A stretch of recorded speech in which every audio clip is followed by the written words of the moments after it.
Good morning. We are extremely pleased that you are still here. It is good to come together for the purpose of co-creating.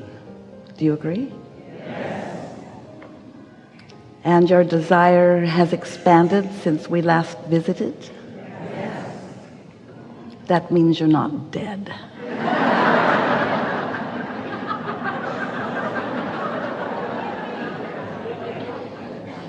It's nice to be here in this leading edge environment, isn't it? So now what?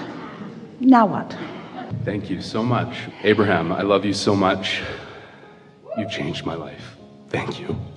We're just reminding you what you already know. I know. Reminding you. We are bringing you to an understanding. An understanding. Think about the word understanding. It means what is beneath where you are standing. It means the basis of who you are, the basis of what you know. So we're just reminding you of that. Yes, of and course. then life just shows it to you again and again. But we are appreciating your appreciation. Really? Yeah. Oh, I'm excited about this question. I want to talk about the sexual liberation of men and women.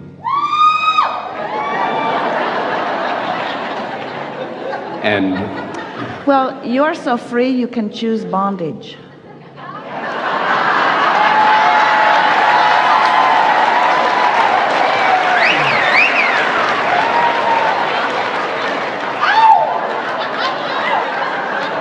And really, we love you so much, but the thing that keeps you from being free is that you want to talk about it too much. Just hold your thoughts and let law of attraction bring to you that which is harmonic with what your thoughts are. But sometimes when you want to talk about it, it's like you're wanting to convince others. And that is what messes up your experience no matter what the topic. The need for others to understand it as you understand it, you see. And so we're not trying to shut you down here. We're just wanting to start at this very basic place, which is let life show you what you want, line up with it, and let law of attraction bring to you what you want, and let others be as bound up in sexuality or as anything as they choose to be. Don't let their uptightness bother you, and don't try to liberate those who do not want to be liberated.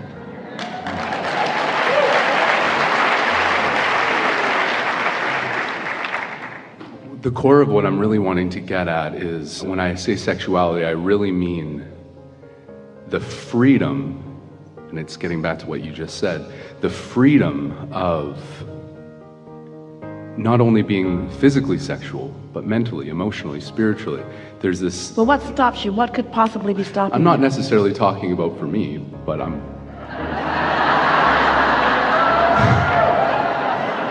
Since you're asking the question for the global community, what could possibly be stopping anyone from that? So far, they're not able to limit your thoughts. No one can limit your thoughts. Right. No one can limit your thoughts. Yeah. No one can limit your ability to imagine. No one can limit your ability to remember or to expect or to imagine. And so, what do you think you're getting at here? What I'm getting at is, I guess I want, even myself, I want to be more free in my sexuality. You know, as a young man, there is this biological drive to have a lot of sex. And I enjoy that, and it's fun. But there's a certain degree of...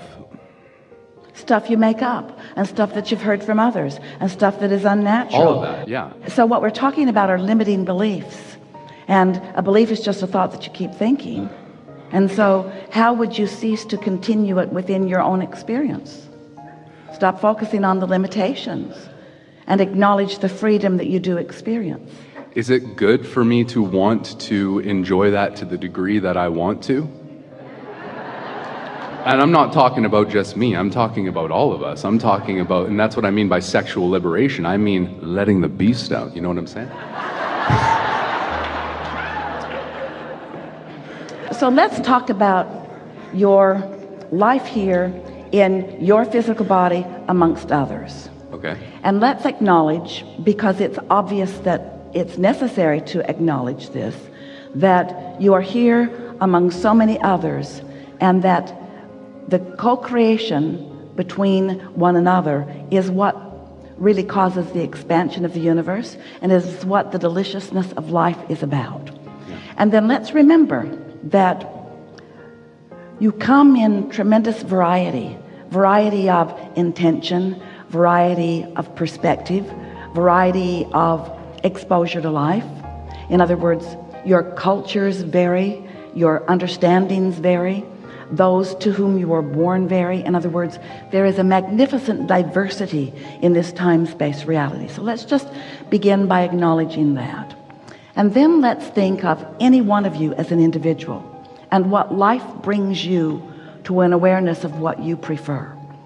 And let's remember, and this is the part that you are wisely wanting to interject into the conversation, let's remember who you are coming in. Let's remember the free being who you really are, the being who in alignment with source does feel free and has no guilt and does feel worthy and expects good things. And so let's talk about when you watch the beasts of your planet, as you watch the birds fly in perfect formation, you understand that there is a broader perspective that they are all responding to. And so let's call this sexuality that you feel, you're calling it a drive or a desire that cannot be stifled, no matter what rules are written and no matter what laws are put in place. It is something that is innate. It comes forth from within. It's one of those basic understandings. It's essential to who you are. It's essential to your survival. It's essential to your continuation. It's essential to your beingness. So we don't have to justify that sexual desire, that sexual drive. It's a wonderful thing, and it's part of that tuned in, tapped in, turned on.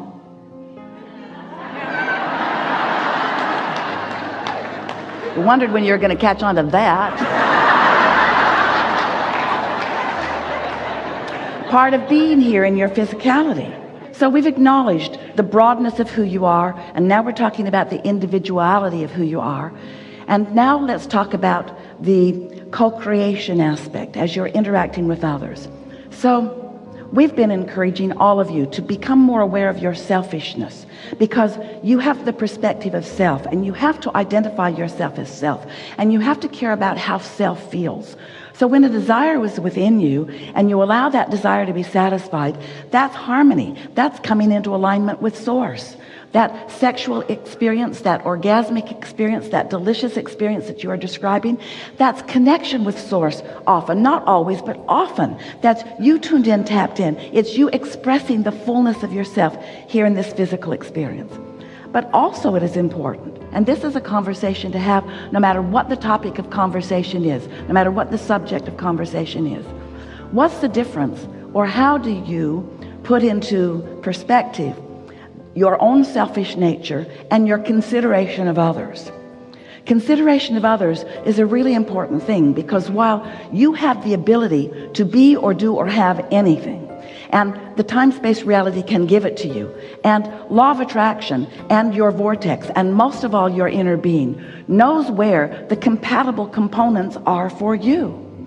So rather than wanting everyone to have the same desire or the same beliefs about something, which is, by the way, what most people talk about when they're using the word liberation. They don't mean liberate everyone to their own intentions. They usually mean liberate everyone to an intention that agrees with the intention that I have. In other words, I'd like to liberate all of you to agree with me. Is what most people mean when they're talking about liberation. But let's talk about freedom in conjunction with compatibility. Let's talk about freedom in conjunction with compatibility and consideration. Consideration for the masses of people who may or may not believe or desire as you do. And so sometimes people are wanting, they will send notes to Jerry and Esther, wanting them to do something about joining some peace movement. And Esther is saying, Abraham, what do you think about that? And we say, we think people should be free to choose war if they choose it.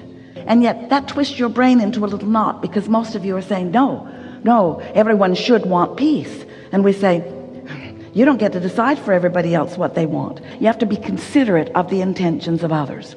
But it's not easy, is it, to be considerate of the intentions of others if you are in strong disagreement to their desires. And so it's interesting that we are coupling something that nobody thinks they want, which is war, with something that everybody thinks they want, which is sex. And we're having the same conversation about it, in that you must decide for yourself and be considerate enough to allow others to choose what they choose. And most important, to trust law of attraction, to put those of you who match with those of you who match. Now, this is where our conversation becomes important. This is where deliberate creation becomes important to the conversation. Because if you know what you want, and if you are in alignment with what you want consistently, so that you are projecting what you want, since you are broadcasting what you want, since your point of attraction is about what you want, then only those who are vibrational match to what you want would come to you. And there would be a harmonic sexuality, or whatever the topic is, that would be beyond anything that you've ever experienced before.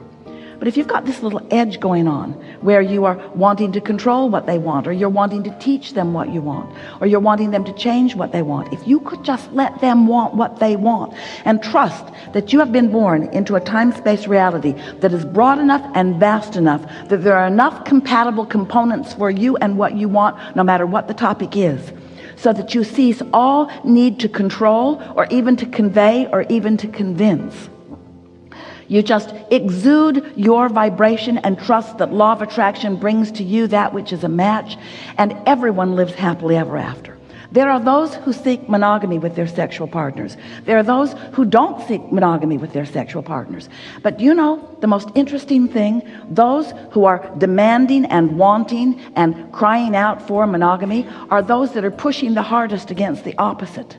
And then they wonder why they don't find a partner that matches what they want, because what's active in their vibration is not what they are wanting. Most are offering the opposite of what they really desire in their guardedness, or in their seeking to control, or in their pushing against what they do not want. So if ever there was a topic, well, really, that's not right, because all topics are the same.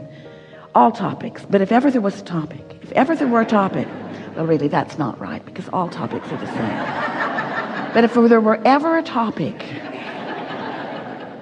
that you would do well to just live and let live, that's the topic.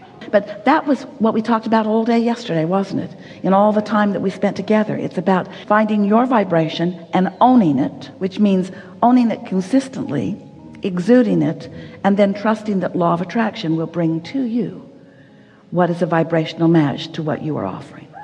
So do you think in any way that the conversation that we're having here is as much about your ability to manage your own vibrational output as it is to wonder about or worry about anyone else's response to what you're putting out? Yeah, I think at the end of the day, it's all an inside game. And when, always. Yeah. Always. And once you get that, you ultimately, once you have that trust of the law of attraction and your intention and the universe bringing back to you, you won't need to worry about this person being in or out of alignment with what you want, because you'll attract that naturally. And how do you hone what you want? Only through experience, and the same with others. We love the conversation about sexuality because it is the subject where most people have had the experience of pure alignment. In other words, it's the closest thing, because it's a time that is often void of thought. It's a time that's often spurred by instinct or intuition or connection to source energy. And when it's a co-creative dance, it is a wonderful experience. Many years ago, Jerry was teaching a business course on creating your own reality, although he was calling it Turning Thoughts to Things. And he was using the Think and Grow Rich book that was written by Napoleon Hill. And there was a section in the book called Sexual Transmutation. And Jerry always skipped that chapter with the group because he didn't want to stir anything up. And he didn't want to offend those who were sensitive about the topic. And years later, he was teaching it before he was interacting with us. And years later, we were discussing it with him. And we said, that's the most important chapter, because it's the chapter where people know how to let themselves go.